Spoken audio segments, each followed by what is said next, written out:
So, Martin, I'm going to jump in. I mean, you're the CEO of Metropolitan Realty Exemptions, and of course, you run Reside New York. Let's talk about Metropolitan before we get to Reside. Tell us a little bit about it. What services does Metropolitan provide for developers? Good question. Metropolitan Exemptions provides all kind of incentive programs to developers that are seeking to either construct new construction or do any kind of alteration, including commercial, residential. On residential, there is the existing 421A program. That's for new construction. Then there's the J51 program that will cover all of alteration, including alteration with additions. That's called alterations type 1 and type 2, that the city has introduced different programs to incentivize developers to develop and alter their projects to be able to enjoy different benefits for the years and the life of the abatement, either abatement or exemption. And the goal of that is to freeze any increase in assessment due to improvement and to give an incentive to a developer to pursue these kinds of alterations or new construction.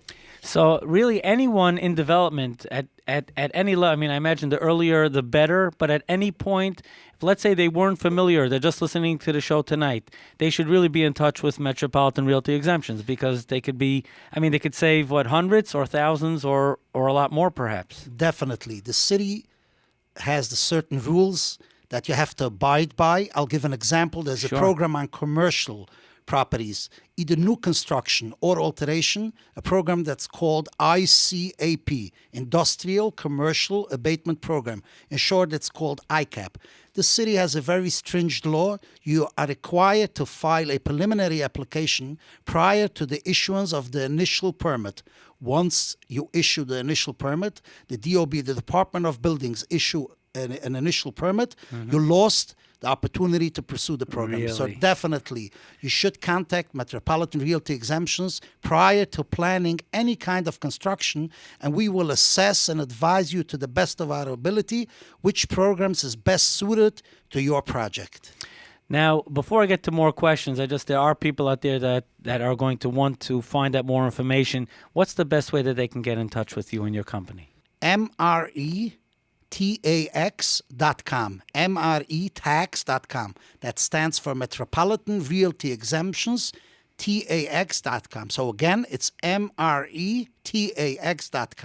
And we will be glad to review your project, your proposed project, and give you the best suited program to your project to be able to enjoy the benefits for the maximum life that the city offers you on the benefit program.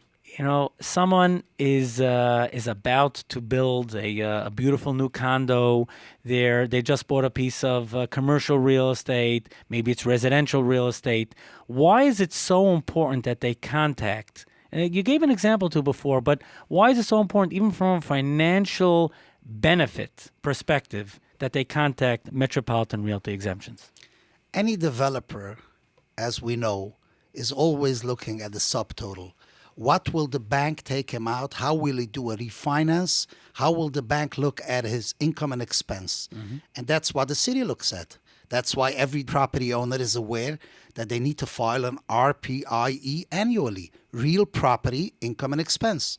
Now, when you improve a property, obviously, the market value increases, the assessed value increases, and tax liability increases.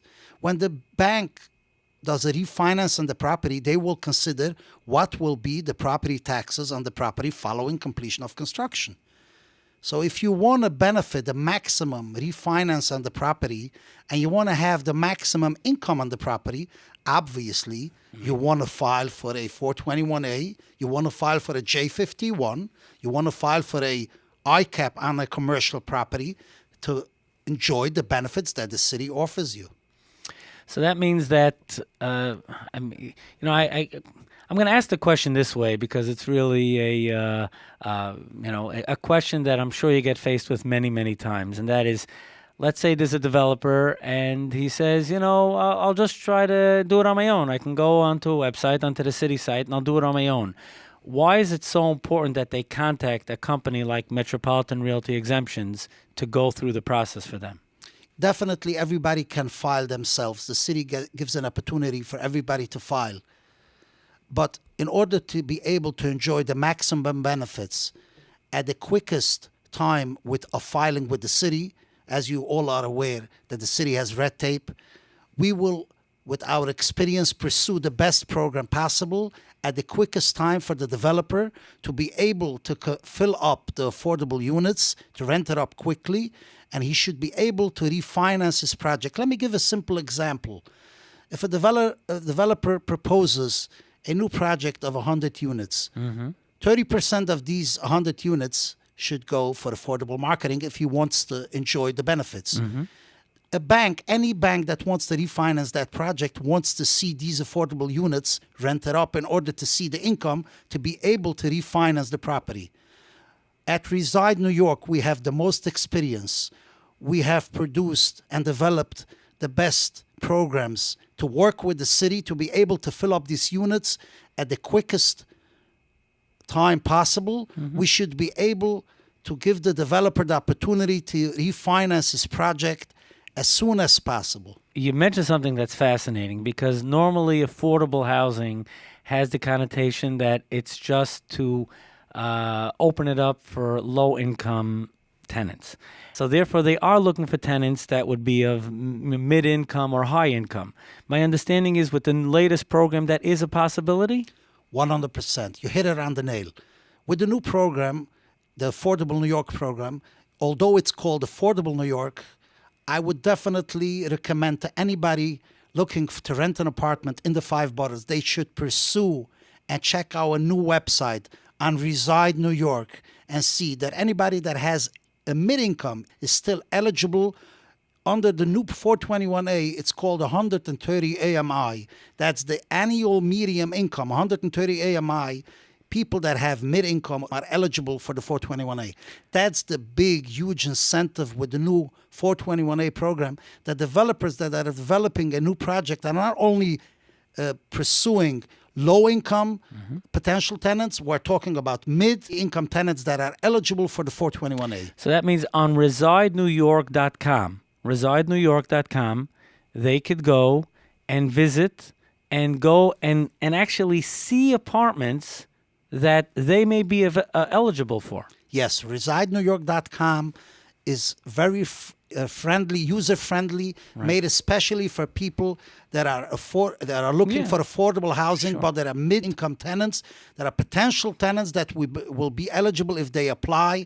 And it's a very, very simple way to apply that you can get eligibility for the units that are available under the 421A. So, I mean, this is like fantastic for anyone in general, but certainly with the recent announcement about Amazon taking property in Queens, there's going to be thousands of people looking for apartments and that are, getting, mid-income. That's why we created Reside New York. We understood that there will be a big influx, people that will be looking for apartments, potential tenants. That's why every developer should pursue the new 421A. I love the honor of interviewing C-level executives and sharing their great advice and perspective on Mind Your Business. I'd love to get your feedback. Post it in the comments below and subscribe. You'll never miss an edition of Mind Your Business.